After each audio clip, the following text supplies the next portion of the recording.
walls. What about the New Testament church? Let's go to verse 14. Now, the wall of the city, by the way, previously was the gates, not the wall. But notice, Revelation 21, verse 14. Now the wall of the city had 12 foundations, and on them were the names of what? Of the 12 apostles of the Lamb. So the gates have the name of the tribes, and the foundations have the names of the apostles. So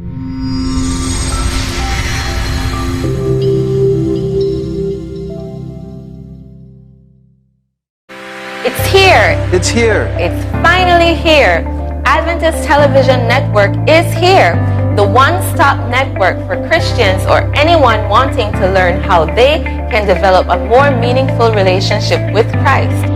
Tune in to Central Cable for daily programs on health and wellness, current events, relationships, spiritual growth, and of course, musical praise, all catering to our local urban audience. The book of Revelation depicts God's people as flying in the midst of heaven as angels, proclaiming the everlasting gospel. ATN will allow you to reach the world with God's message and reap the harvest. But more, it will help you to grow as a disciple. It will keep you connected with your church. Above all things, it will prepare you to meet Jesus when he comes. ATN is a non-profit initiative. If you want to do your small part in reaching people with the good news of Jesus, you can partner with ATN by offering your generous tax-deductible gifts. Adventist Television Network is an official partner of 3ABN's Dare to Dream Network. Keep up with special services, programs, and events brought to you by the local Seventh-day Adventist Church on Central Cable and streaming on Central Belize Mission Facebook and YouTube pages. Brothers and sisters, we are looking forward for your financial support to the Adventist Television Network. ATN and Dare to Dream, the urban Christian lifestyle television.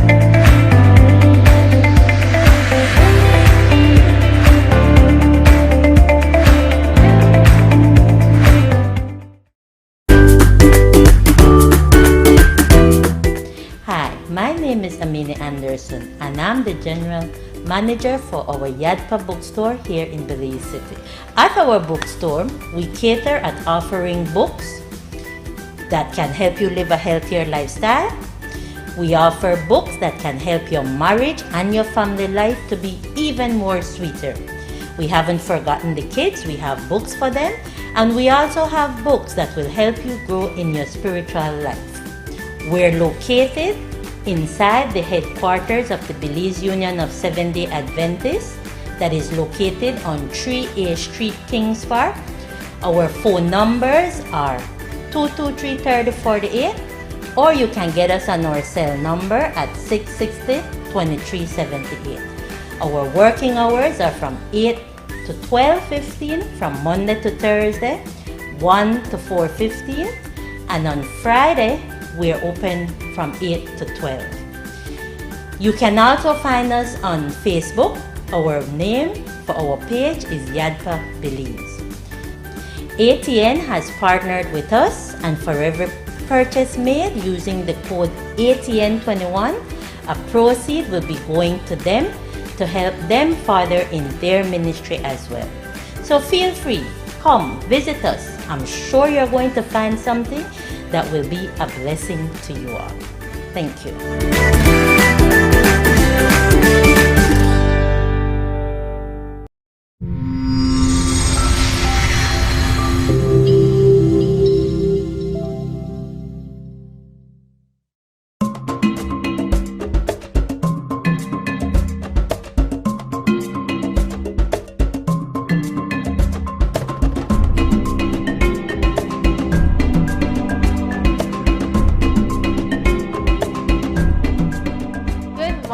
Welcome to Defining Your Health Talk Show. I'm your host, Dinah Moralez. This morning, once again, we have a very special guest in our midst. She's here to share her testimony and her experience of caring for her son that suffered juvenile rheumatoid arthritis. Our guest is Miss Claudia Baptist. She's a well-known SDA member and supporter. She is married to Mr. Lawrence Baptist, and from their union, she has been blessed to be the mother of 6 beautiful children. 3 boys, 3 girls, and also 3 beautiful grandchildren. By profession, she is a primary school teacher and has taught in various capacities for the past 33 years. She's now a retired teacher, but still enjoys educating those around her. She fellowships at her home church in Biscayne Village and is an active member of the Church Pathfinder Club, Biscayne Natures Club. Above anything else, Miss Claudia enjoys spending time with those she loves dearly and has always sought to encourage her children to love and serve the Lord by singing and playing their musical instrument for Jesus. Good morning, Miss Baptist. How are you doing today? Good morning. I'm fine, thank you. We're so happy to have you in our studios today. Tell us, Miss Baptist, what was that day like when you first noticed that something was wrong with your Adriel? I remember we had attended a family wedding, and even while we were there, he was complaining that, his feet were hurting, and so when we got home the night, I noticed that it got worse. That was the first time that he had ever complained about that situation. Okay. Can you explain to our viewers at home, I mentioned in my intro, juvenile rheumatoid arthritis is not something commonly heard of. Can you explain what this disease is? Actually, it's inflammation of the joints, whereby the cells and the tissues get swollen and red and painful. And that's what causes the situation. It's not known where it originates. It's just a situation where researchers say that the immune system gets confused with the good and the bad bacteria, and it starts sending out harmful chemicals, and these chemicals are what causes the tissues to get inflamed and causing the pain. Okay, so it seems as if though it's an autoimmune disease, is yes, that right? Yes, it is. Okay, how difficult was it for you to relate your son's diagnosis to him? How did he take this news? Well, actually, I don't recall relating it to him. We just discussed it in the family. It was kind of unexpected because of his age. We know that in the family we do have arthritis, but juvenile arthritis was something new for us. Okay. So it was really confusing and unexpected. So everybody knew that they had to play a role in this. Okay, what age was he when he first began feeling ill? He was 9 years old. He was 9 years old. And how old is he now? He's 16 now. 16 years old. Can you probably share a little bit with us from when he began feeling sick at age 9 to now where he is? Can you tell of some of the experience that he had beginning with this disease in the initial start or the initial stage of the disease, how it progressed? Can you give us that? Yes. From he started with the pain, and the husband that I have, he would try every natural thing. And so we tried it as much until we saw that it was really unbearable. So we had to take him to the doctor, which means that that was it for school, because it was every day that he was complaining. So we could not send him to school because it was during school time. Okay. And so we had to take him to the doctor, and so he began treatment, and we would be back and forth with him for treatment and for testing and for diagnosing. We noticed that when we bring him home that he would have fever, and so we would have to be treating him for the fever also. So it's something that it was really hard for him. Can you describe the conversation? I know initially you mentioned that you didn't really relate his illness to him particularly, but you discuss it with the family. After a discussion with your husband and your other children about your son's newly discovered disease, what actions did you take? Were you teaching at the time? Because I know you're a retired teacher. So you were teaching at that time, Yes. being a mom. You mentioned he wasn't able to go to school. So what was his care like when you had to leave to go to work? How did the family juggle that? Yeah. First of all, when this situation got worse, it was usually the worst during the night. Okay. So you find that I would be at school, and then during the night are the times that we would have to rush him to the hospital, and I would be there with him throughout the night. Then I would have to go to school and then come back until eventually, you know, when they diagnosed, so this is what is going on, and he had to be admitted to the hospital. And at the time I had a principal, she was very understanding, so I was Okay. able to get some time off to spend time with him in the hospital. Because the other children, they were going to school too. So, What was it like for you as a mother seeing your child? I'm sure it's been pretty scary for you, the first, you know, first stages where he had the pain, and like you said, your husband tried natural remedies first before he took him to the medical hospital. But what was it like for you seeing your son agonizing in pain and not knowing what to do as a mother to make him feel better? yeah, you kind of feel helpless, and you want to do all that is within your power to do. So, and that was just being there for him, because like during the night, we wouldn't sleep, we would take turn. We stopped sleeping on the bed, we slept on the floor so that the three of us could be there, and then if I would fall asleep, his dad would be there to take care of him, because it was constant, like he would fall asleep, and then apart from having the pain in his joints, he also complained of pain in his head. So he would be screaming out at night, and we had to be there. Sometimes I would just hug his head until it passes off, you know. So that's what we were going through for a while with him. Okay, so those are some of the complications that he had. So apart, Yes. you said the pain in the joints, mostly in his legs. His was in his ankle. Oh, in his ankle. So Yes. he wasn't able to walk. Yes. Okay, and the pain in the head, did he suffer any other type of complications? I remember being in the hospital when he was hospitalized, and I think some of the symptoms were as a result of the medication, the side effects.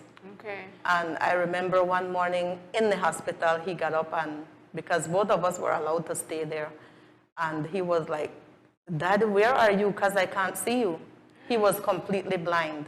Wow. He could not see, and then at another time, he could not walk. We had to teach him to walk like a baby all over, you know. His dad would sit there, and I would sit here, and we would tell him, "Come." He was 9 years old, and we would say, "Come," and that's when, just like you do with a baby, he had to learn to walk all over. He was totally blind for like a day and a half. Wow. So those were some of the effects that he went through. Okay, so let's talk diagnosis. How long after his first symptoms was he diagnosed? I would say maybe like a week or two. And right following the diagnosis, he had to be hospitalized? Yes, because it just kept getting worse and Okay, so worse. Yeah. It was more progressive. Okay, so while at home and even in the hospital, because you said some of the troubling symptoms, him losing his sight for a day and a half, what coping techniques did you share with your son or have him practice to be able to cope with what was happening with him at that time?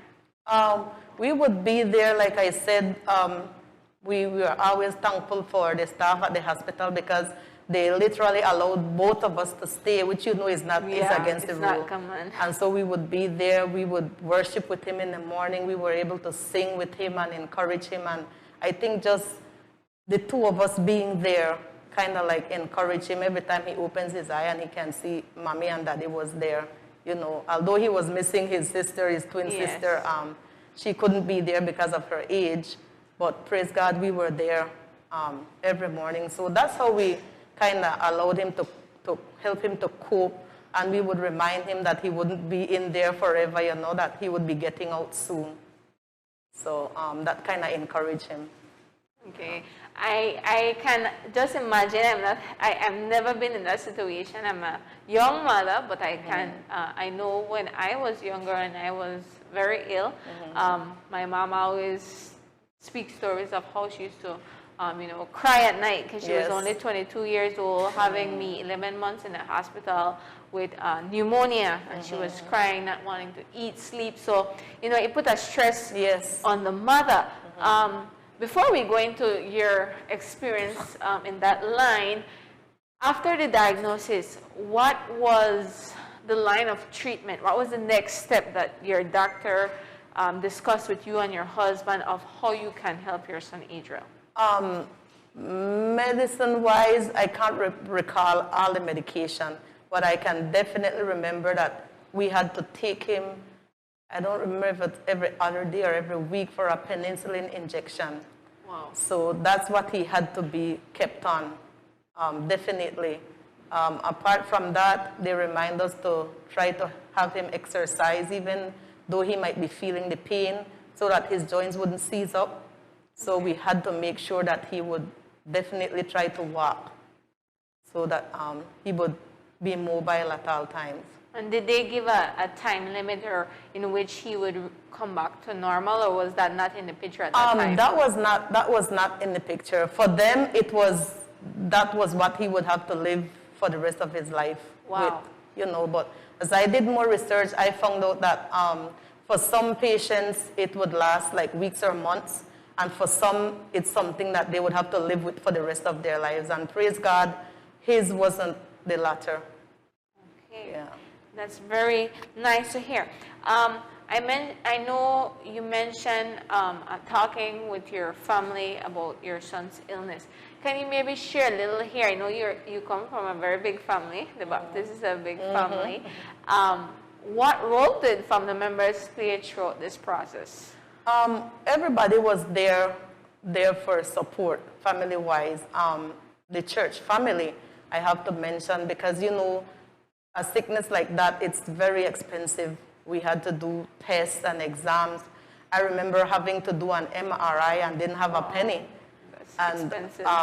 The family and the church, everybody chipped in, and one day I noticed I received an envelope, and the money in there covered the cost of the MRI. So for me, that's what, and then the family would call every day and find out how he's doing and remind us that they were praying for him, and that really encouraged us. Okay. Can you elaborate a little bit the transition from when he was so sick to where he is presently? Because for viewers that are watching, if you watch our Sabbath virtual worship, you would see in the Pathfinders edition, we had a drama. And in the beginning of that drama, we had Adriel, the same young man that we're talking about today. He participated in that drama, and so we can see that he's doing very well. Yes. Can you say what that transition like from where he was so sick to where he is now? Did you ever think that being a possibility? Thinking back on it now. No, definitely not. You pray and you have faith, but to see that far ahead, it's not. It just wasn't there. Being in the hospital when I remember him taking to the worst that day, and a lot of things were going through my mind, and I never thought about a day like seeing him acting or playing in a band, or I just told myself to take things one day at a time. So to be honest, no. From then, when he went home, that was it for the school year. He didn't go back because we had to monitor him. Okay. And we were afraid that he might go there and want to, get into games and things that would further damage his joints. So we didn't know much about the disease. So we preferred to keep him at home where we can monitor him, if anything. So that was it for the rest of the school year for primary school. And I remember his principal saying, don't worry, Miss Baptist, because when Adriel comes back, he catches on real quick. And I found comfort in that, but it wasn't this time when he went back. he really was really backward with his education, you know. His brain wasn't functioning. We did the MRI and the doctors say it was normal. But we noticed at home that it wasn't the same. It wasn't the same. And it wasn't just that the physical part with the pain in the legs, but we are sure that something else went wrong up to this day. If you knew him before and you know him now, he is not the same. It amazes us that he can learn a line that quick. You know, you can give him a page of something and he would say, here, ma, hold this. And he would repeat everything from there. But to teach him something, he is very slow. But when he catches it, it stays with him. So I have yet to find out, to do more research for myself to see what causes that, you know.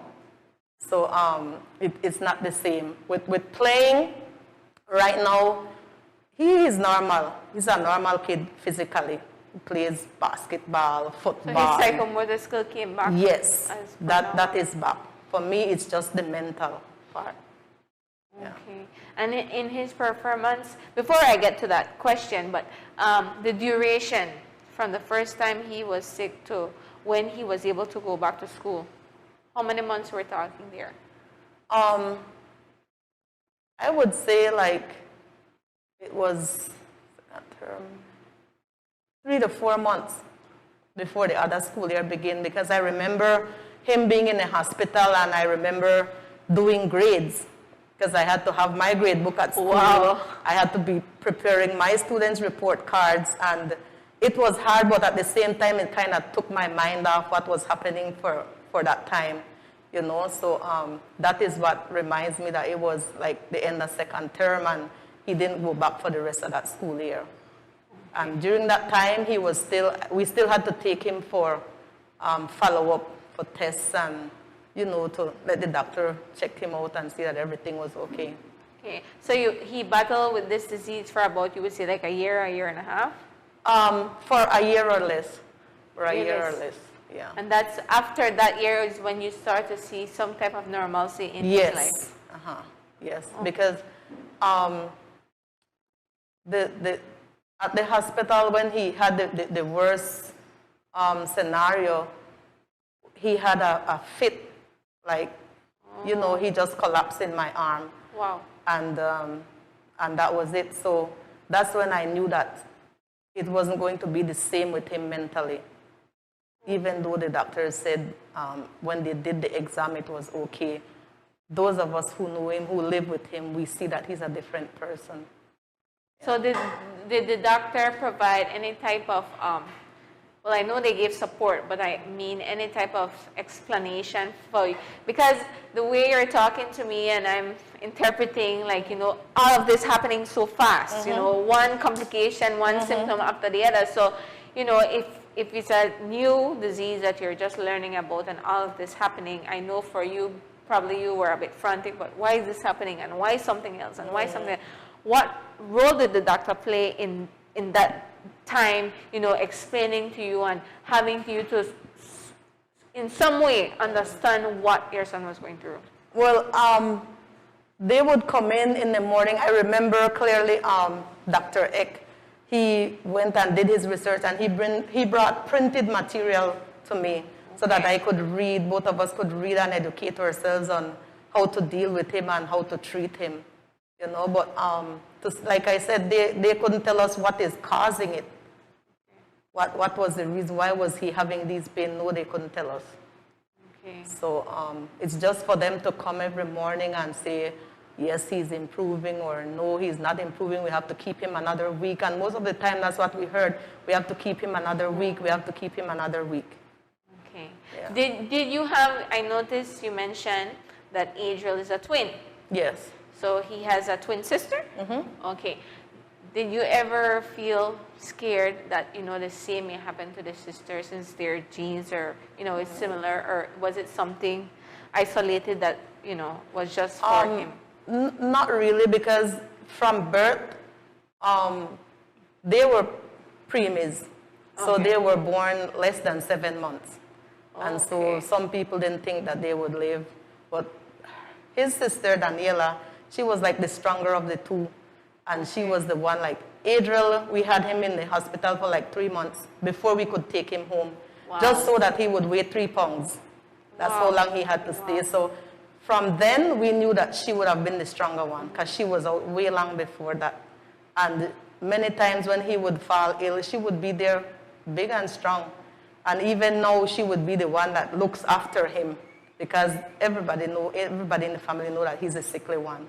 So everybody have that extra care and love for him, even his twin sister. So I really didn't have that fear that it would happen to her.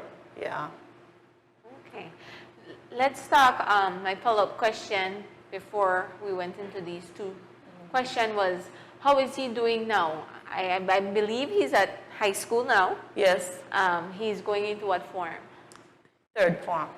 Okay, and what has his educational life been at his high school in terms of not only being physically active, because you mentioned that have come back to normal, but you know, with the different concepts, especially going to inform, it gets a bit challenging when you know you have to go into academic or business.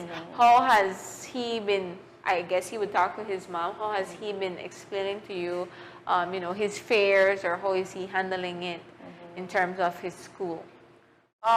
With schoolwork, he just takes it on. He needs a lot more patience and a lot more work to get his stuff done.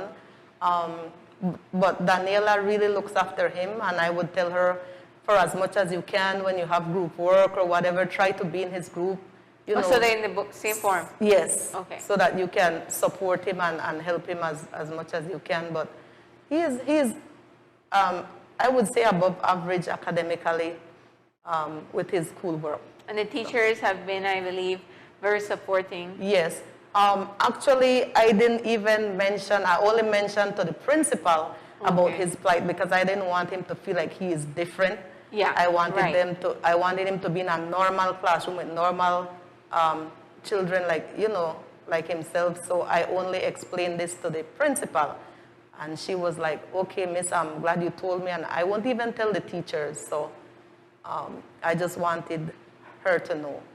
Oh, so because I didn't want him to have that as an excuse for not trying to do the best that he can. Right, and I think in some way that helped him to grow as an individual, because, you know, sometimes when I remember growing up, they always called me the sickly one too, because out of my other siblings, I was always the one back and forth, even up to now, going to the doctor. And sometimes it's not a really nice feeling, because, you know, they're always babying you. You know, always, you know, I remember my dad, whenever the weather would change, he would say, you can't go out, you can't do this. So, you know, people treat you differently. So the fact that you're trying to have him to be just as other, I think is very admirable. In our second half of our interview for today, we're going to more focus on you, talk about your experience.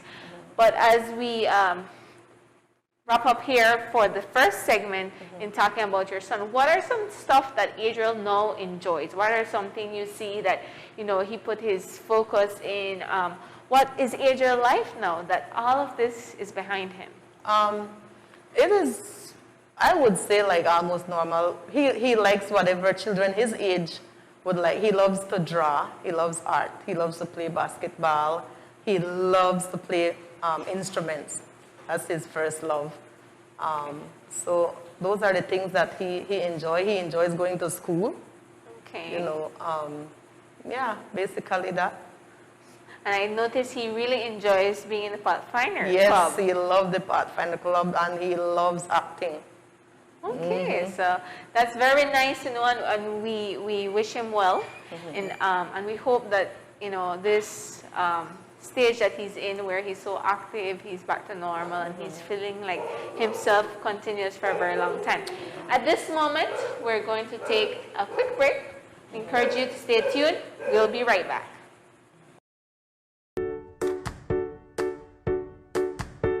More than 32% of adults over the age of 20 suffer from high blood pressure, according to the Center for Disease Control. High blood pressure is a major risk factor for cardiovascular disease and mortality, as well as among the top causes for other chronic health conditions. Anger and frustration has been shown to raise the level of stress hormones in the body, triggering negative health effects such as high blood pressure. That's a fact, but there's hope. Those with hypertension have seen dramatic benefits from learning to forgive. In one study, those who scored high on anger test no longer required blood pressure medication when participating in a forgiveness program. As someone said, you simply cannot swallow a poison pill and hope the other person dies. So forgive now and see your blood pressure going down.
Are you taking heart medicines?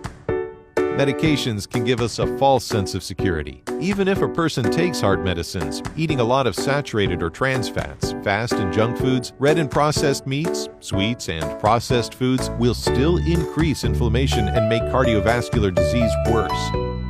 That's a fact. But there's hope. A study of more than 31,000 adults found that you can substantially reduce cardiovascular recurrence beyond drug therapy alone by eating a diet rich in vegetables, fruits, and fish, and low in meats. A heart-healthy diet reduced their risk of dying from cardiovascular disease by 35%, a new heart attack by 14%, heart failure by 28%, and stroke by 19%. So eat your veggies. A healthy heart starts with a healthy meal.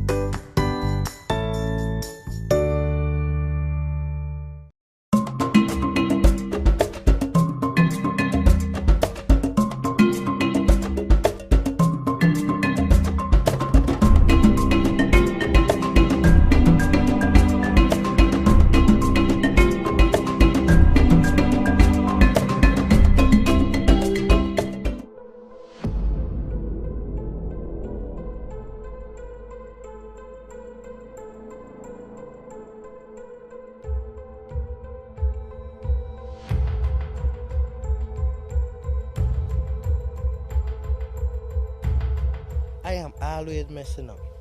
Each time I think I am making progress, I slip up. And I am back where I started. What's the use anyway? But forget that. Let me just head to bed.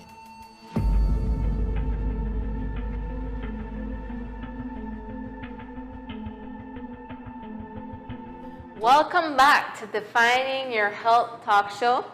This morning we have Miss Claudia Baptist in our midst as she's been sharing her experience of caring for her son with juvenile rheumatoid arthritis. And for our second half, we have her son joining us, Mr. Adriel. It's his experience with this dreadful disease his mom has been sharing with us this morning. So in the first half, Ms. Baptist, we spoke a little bit about Adriel, the diagnosis, what was it like, you know, the complications that he had to suffer. Basically gave a little timeline of what were some of the things that you guys had to go through. Now in this second half, we want to focus a little bit on your perspective as the mother, your experience of what it was like for you during this time. So to start off, our first question that we have for you is share some of the coping techniques that kept you together during this difficult time. You've shared before what were some things that you had Adriel practice for him to cope while he was suffering. Now we want you to share what are some coping techniques that you as a mother practice to help you from falling apart. You know, you had to be strong for him and for the entire family. So share with us your experience there. Okay. Like I said, I had to go to school every day. So for that part of it, I focused on something else for the day. All right. Although I had to be making calls back home to check on him and how he was doing because he was at home with his dad. So I would make calls. I would try to focus on my schoolwork. I would keep in touch with him. Families, I would keep in touch with family. Like some of you might know that I have an aunt that suffered from rheumatoid arthritis. So I would talk to her, and she was bedridden for years. Wow. And what she went through kind of strengthened me also. So I would talk with her and gain experiences from her, and that would encourage me. Families and friends would give me tips on what to do, you know, what to do with him. Like I said, the family, the church family, I would always go to them. They would visit the home. We would talk. And that was how I was able to cope. So you're saying that you tried not to dwell Yes. on his illness so much. Yes. You tried to surround yourself with positivity. Yes. Those stemming off from your family, I guess from your school family, and Yes. also your church family. And also, it always helps speaking to someone that have already been through that road. Yes. And suffering with that disease kind of gives you hope. It gives you a sense of, you know, a surety knowing that, okay, well, I know this is what to look out for. I know this is coming and Yes. how to deal with it when it, you know, does come my way. Yes, because I could recall my aunt, she was in her bed and you would hear her singing hymns from the hymnal even when she was in pain. And I was thinking, you know, if she can do that, she's the one that was in pain, and I am the one just trying to support and be of support to my son, then I can be, with God's help, as strong as she was. Right, right. Indeed. What would you say is the pivotal moment for you during this entire journey? Can you talk about the time when you realized that it will take more than medicines to heal Adrian? Talk about your faith and how strong you had to put your faith to the test, because saying that you trust in God and you know that God is going to heal your son, and when every day, as you've mentioned, it's a new symptom, it's becoming progressive, the time when he went blind, I mean, how were you able to keep that strong faith, seeing all of this coming to reality every day?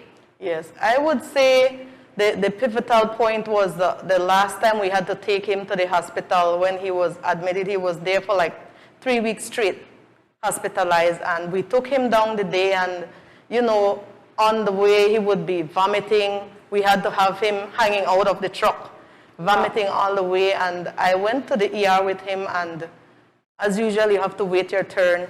And I was waiting with him, but every 2 minutes I would have to take him to the bathroom so that he could vomit, and I was thinking, but it can't be just this pain. And I was trying to be patient to wait for him to see the doctor, and I had to carry him because he wasn't walking, and suddenly he just collapsed. in my arm. And then I realized, Lord, you really have to take over here. And I was gone from myself. I was screaming in the ward. I was begging for the doctors to, come and take over.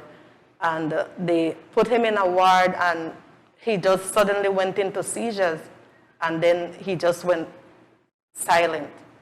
And I thought that was it. I called my daughter. I think there was a quadrennial meeting. It was a Sabbath. Okay. And my daughter, it was either a quadrennial or a fellowship day, but the entire SDA from the whole country was being represented at the Princess Hotel. Okay. And I called my daughter and I told her, that's it, Adriel, he was in a coma practically. And apparently she told the others, and they paused the meeting and they actually prayed. They went into a prayer session for him. And then those members from my church that were there, they came to the hospital. I called the pastor. Pastor Collins was up. No, I didn't call him. He just came because he heard. And I said, help me do something, pray. And he said, sis, there's only one thing I can do, and you have to make up your mind. I have my oil. I can anoint him. And I knew from growing up in the church that once you're anointed, it's either or either. Yes. So sometimes you're hesitant for this anointing right. because you are not ready for what might be the result. But at that time, then I realized it's more than my faith. I have to just put everything into God's hand. And I said, Pastor, go ahead, anoint him. And the pastor was praying, and while he was anointing him, he woke up and went into a seizure again. And then I couldn't take it anymore, and they asked me to leave the room. And when I left that room, I realized that this is in God's hand. It's no longer up to me. And I just sat in the waiting room and just waiting for whatever answer God had. And eventually he came out, and pastor said, Sister Claudia, he's going to be okay. But he still wasn't awake, Then the doctors, they called me in and they transferred him to the other ward.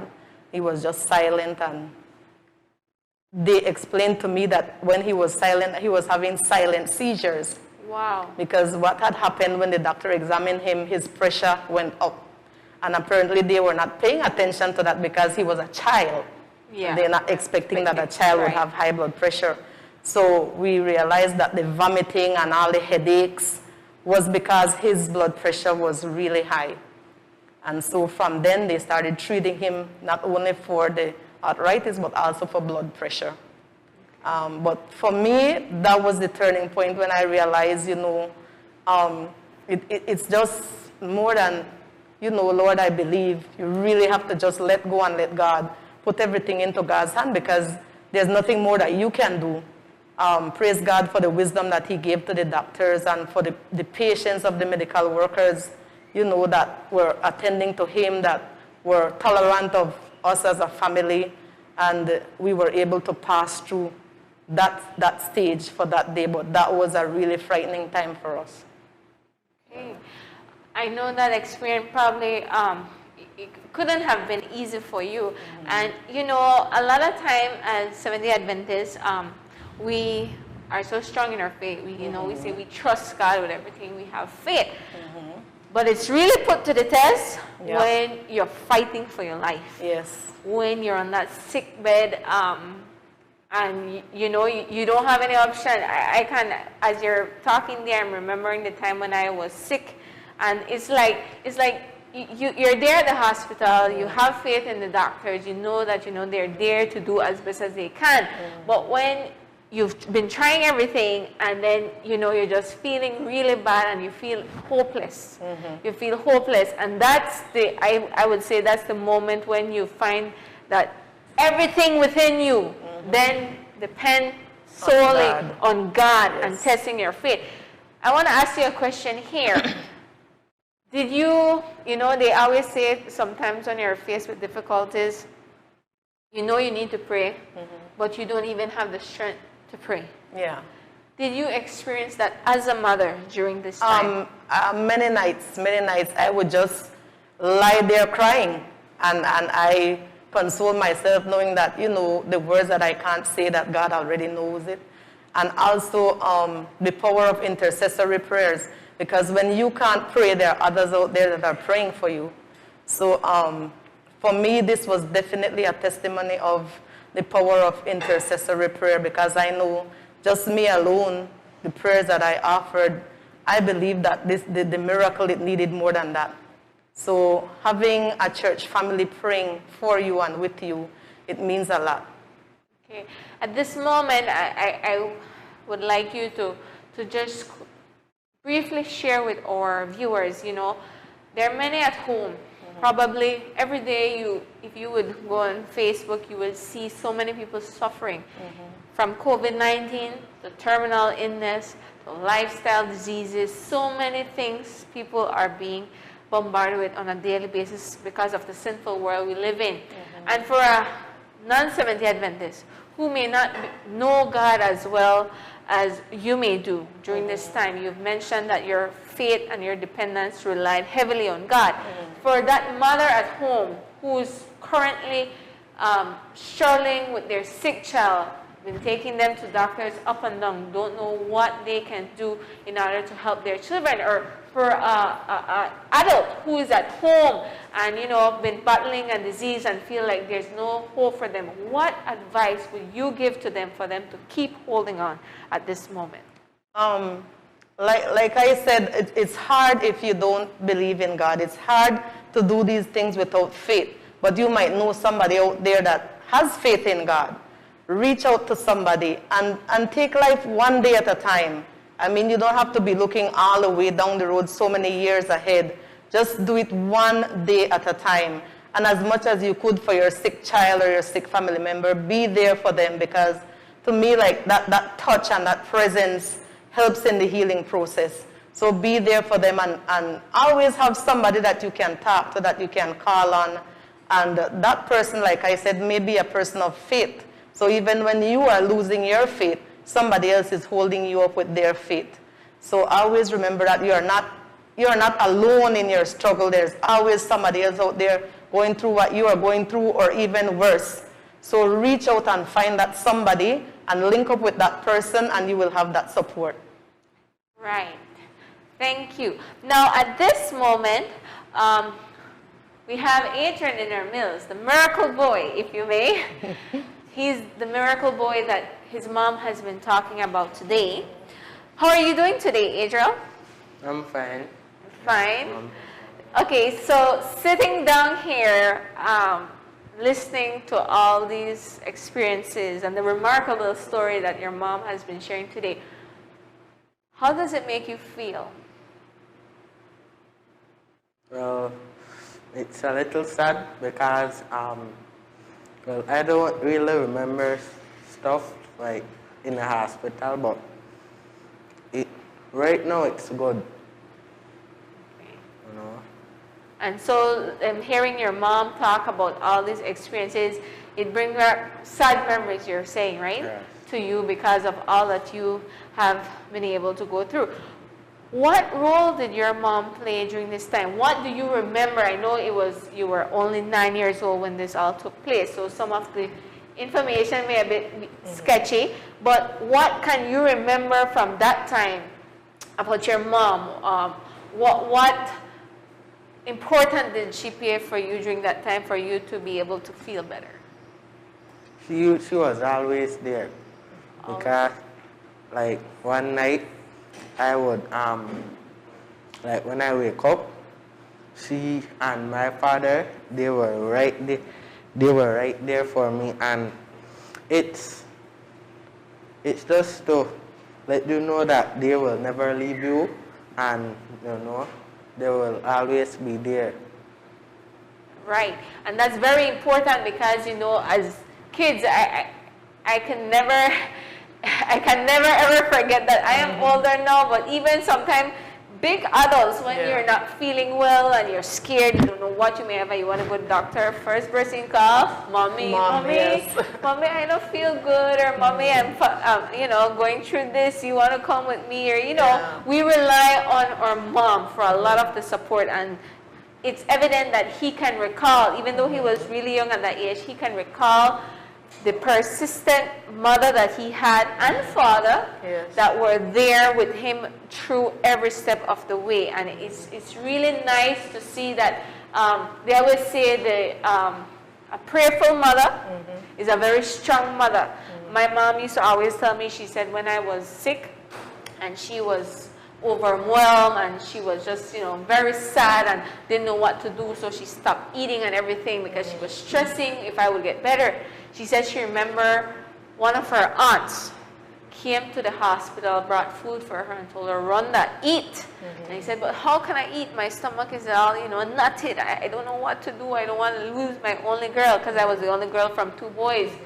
And she said she never forget what her aunt told her. He said, pick up a book that Ellen G. White wrote, talking about how to be strong as a mother. And she said that her aunt told her, a mother is the backbone of the family, the person that's supposed to be strong, the person that everyone, including the father, relies on. He said, but you can never be a strong mother if you don't put your faith and trust in God. You need to start building that trust on your knees. Yeah.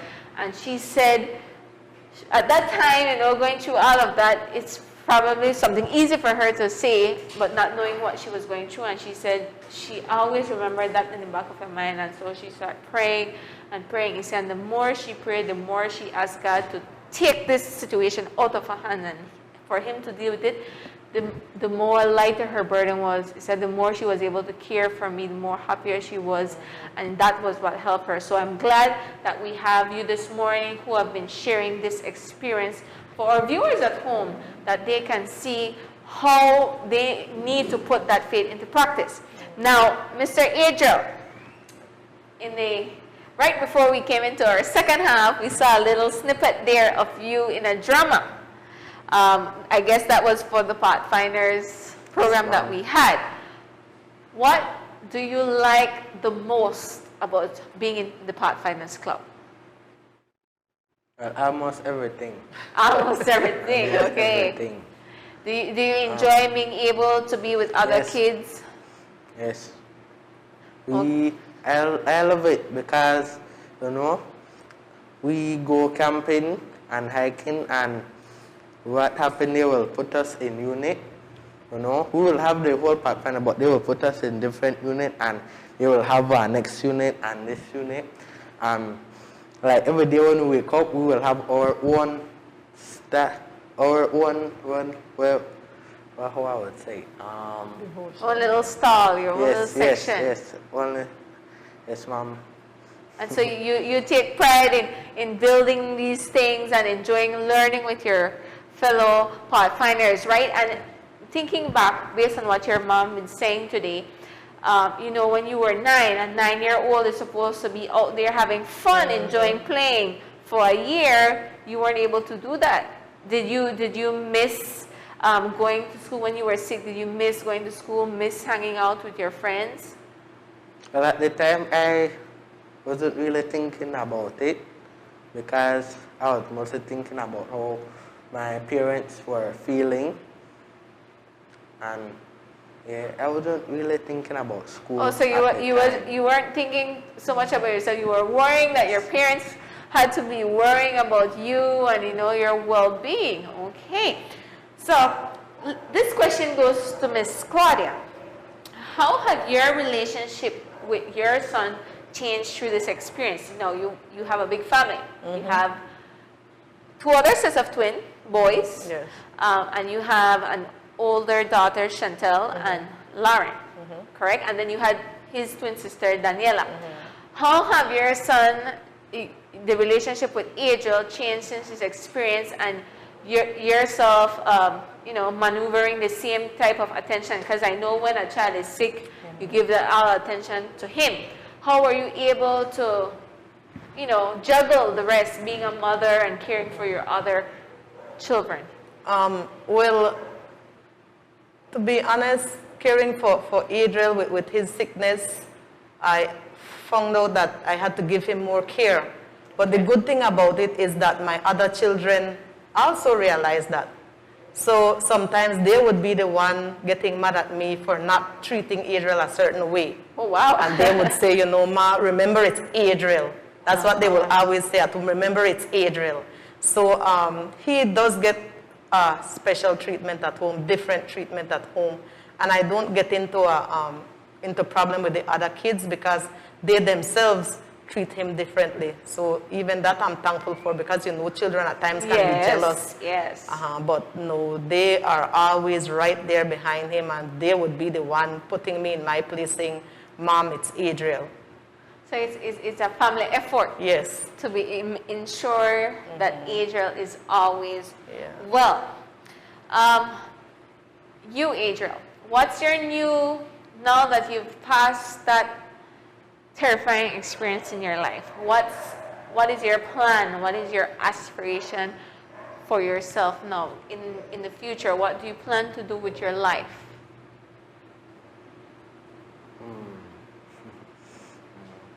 Well, for me, I just want to see like where God have planned for me and just go for it, because I don't really want to end up in that position again. So I will want to see what God have planned for me. Okay, I like that answer, Adriel, because you know, coming from such an experience, it's like deep down inside your heart, you feel like a fear that I hope I never have to go back to that, you know, that point in my life. But now that you've mentioned that he didn't even say, well, I want to be a doctor, I want to be this, whatever God has planned for my life. And that's very, very important there, because it shows that he acknowledges that he's only here because of God's divine intervention in his life and saving his life for a purpose. And you know, in the Bible it says God has a plan for life. Even before we knew of our plan, he had a plan for life. So I'm glad for that answer. Mom, as you continue with this beautiful life, this, you know, this assurance now that you have your son here. Remember, you were in the hospital. He had collapsed in your hand. You weren't sure what your life would be with Adriel in it or without. Praise God, you have Adriel today here as a living testimony to show to all others out there, especially our viewers, of how God can heal and bring and restore a family together. What are your plans in terms of going forward in expressing the love and the healing that God have given to Adriel? Well, for him, I always, like, if he would get discouraged in doing certain things, I always remind him that he's a miracle. I always remind him, remember, you're a miracle. It's like, no, God doesn't expect us to pay him back for anything, but it's just a matter of being thankful for what God has done in his life. So I will always remind him, you know, AJ, God has something special for you to do. So you have to make yourself available and ready for when that something comes up, so that you will be there and not miss that opportunity. So I always try to remind him, remember, God has something special for you. He wouldn't have saved you twice if he didn't have something special for you to do. And you will find that as you worship him, as you study, you're going to find that special something, and you need to follow that. Right. And you have a very excellent mom, Adriel. She's, I've known Miss Claudia for a while, and she's always, what I have seen, she's always been a supporting mom, not only to you, but to her other kids. Everything that is youth-centered or anything that involves music and having you guys use your talent for Jesus, she's always there. And so that's very commendable. Is there a favorite instrument that you like to play? Well, I mostly like play the clarinet. I have an instrument at home that, like, some Sabbaths I pick up and play it. And I play some choruses and songs. Sometimes when I forgot, my mother told me to let me practice sometimes, you know. So my favorite instrument is mostly the clarinet. And I noticed, I've heard you singing along with your twin sister, correct? Using your voices for Jesus. As we wrap up here now, I have one last question for you, Miss Claudia. In light of what we're going through right now, we all have our masks, right? With the COVID-19. Are there any fears on your part regarding your son's health and, you know, with him being exposed? Is there any extra precautions? Because you said because he's been sickly, you guys give him special care and attention to make sure he's well. During this pandemic, is there any extra measures that you have put in place as a family to keep him protected? Well, mostly it's just to remind him to don't leave the house without your mask. You know, I try to tell them you can't have friends over, you can't go to friends' house. You know, you have to be careful with that because you never know where the virus is at the time.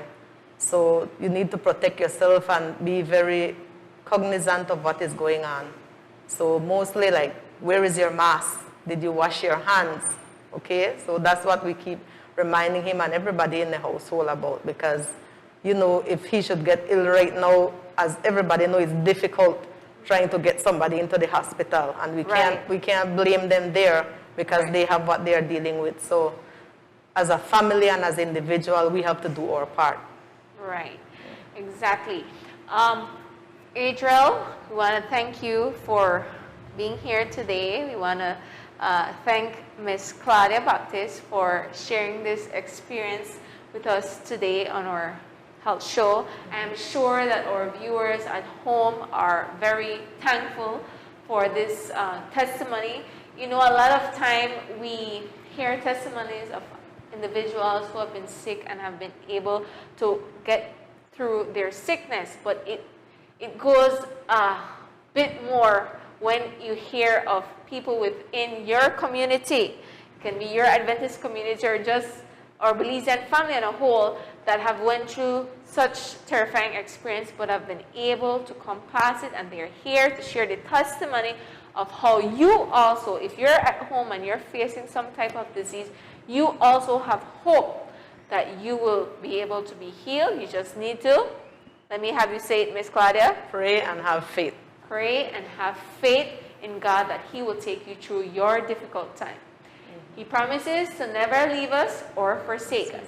We want to thank you guys for tuning in and watching another edition of Defining Your Health, and we look forward to seeing you another time. Take care.